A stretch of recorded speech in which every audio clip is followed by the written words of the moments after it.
Mi nombre es Diego Arria, soy un venezolano que ha servido a su país en distintas oportunidades, en distintos cargos, el último como embajador de Venezuela en las Naciones Unidas.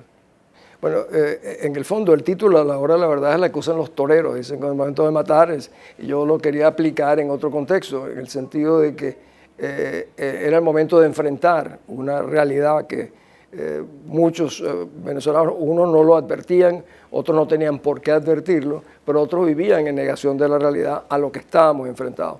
Y yo intenté hacer una descripción basada un poco en las cosas que yo he visto en el mundo, diciendo, mira, ojo, estos hechos que ustedes piensan que no pueden ocurrir en Venezuela, están ocurriendo y pueden ocurrir. Era un poco de advertencia. Yo incluso ahí en ese libro hago recordar, mi primer libro se llama Primero la gente, que yo escribí cuando fui candidato presidencial. Y yo decía, Venezuela, ¿qué país llegará al siglo XXI? Yo decía, Venezuela es el único país en vías de desarrollo que ha logrado reunir recursos materiales y una cohesión social. Decía, Venezuela cuenta, a diferencia de los demás países, libertad con recursos. Otros tienen recursos sin libertad. Si lo aprovechamos, llegaríamos al siglo XXI como una nación estable, próspera. Si no, corremos el serio riesgo de perder la oportunidad, los recursos y la libertad. Y desgraciadamente eso es lo que ha sucedido. Bueno, lo primero es que no hay un gobierno en Venezuela. Esto es un régimen narcomilitarizado, digamos la primera precisión. En las elecciones recientes de mayo, ¿te estás refiriendo? No, yo pertenezco al grupo que pensábamos que esta era una farsa, no eran elecciones, sino que era, como se vio, una farsa electoral, que los que participaban lo que harían en cierta manera era cooperar con el régimen tratando de legitimarlo ante una vestidura ocasional de un proceso electoral. Yo, por supuesto, estuve en contra. Bueno, la democracia en Venezuela no existe, esa es la primera parte. Nosotros vivimos unos 50 años de democracia que en cierta medida está teñida también por algo de partidocracia que al final tuvo consecuencias no necesariamente favorables para el país. Pero es la única etapa en la historia venezolana donde el país ha progresado de una manera excepcional, que le dio un sentido de libertad, que abrió los horizontes a los venezolanos y que hizo posible que Venezuela progresara de una manera como no lo había hecho a lo largo de su historia.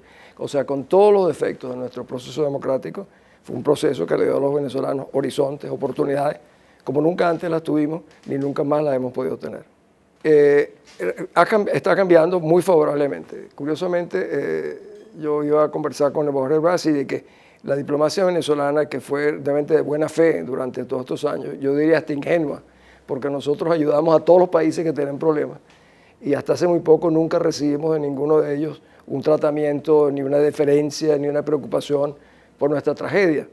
Y no hay en América Latina ningún país al cual nosotros no hubiésemos ayudado, sin excepciones. Incluso saliendo de nuestro continente, incluso España durante el proceso de transición. Yo vine aquí en varias oportunidades cuando estaba el presidente Suárez, el presidente Carlos Andrés Pérez en esa oportunidad. Incluso nosotros contribuimos a afianzar la peseta en esa época, depositando fondos venezolanos aquí, igual que hicimos en Portugal. Y fue una política simplemente de solidaridad, ver que España estaba rescatando su libertad, que venían unos nuevos tiempos. Fue de solidaridad. Eso era, yo diría, el denominador común de la política venezolana, era de solidaridad con las mejores causas. No importa quién era el presidente de Venezuela, todos comulgaban ese mismo principio.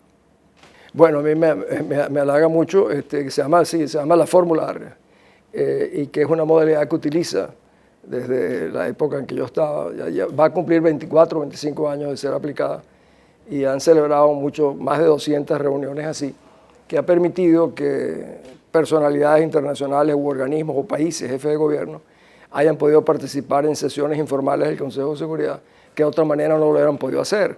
Doy un ejemplo, la semana pasada, Ucrania, que era miembro del Consejo de Seguridad, quería presentar un caso de la amenaza rusa sobre los efectos de una guerra de Internet, etc. Y los rusos lo vetaron.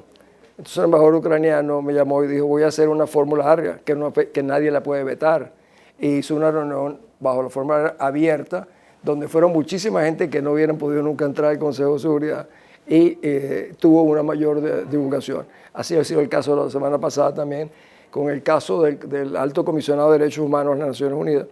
Cuando fue a presentar su informe, Rusia y China se pusieron, la reunión era a las 11 de la mañana, el embajador de Francia, de Inglaterra, de Estados Unidos, convocaron una fórmula larga a las 3 de la tarde en otro salón y se pudo oír el informe del Alto Comisionado de las Naciones Unidas. O sea, ha sido muy útil y yo me siento como venezolano muy halagado.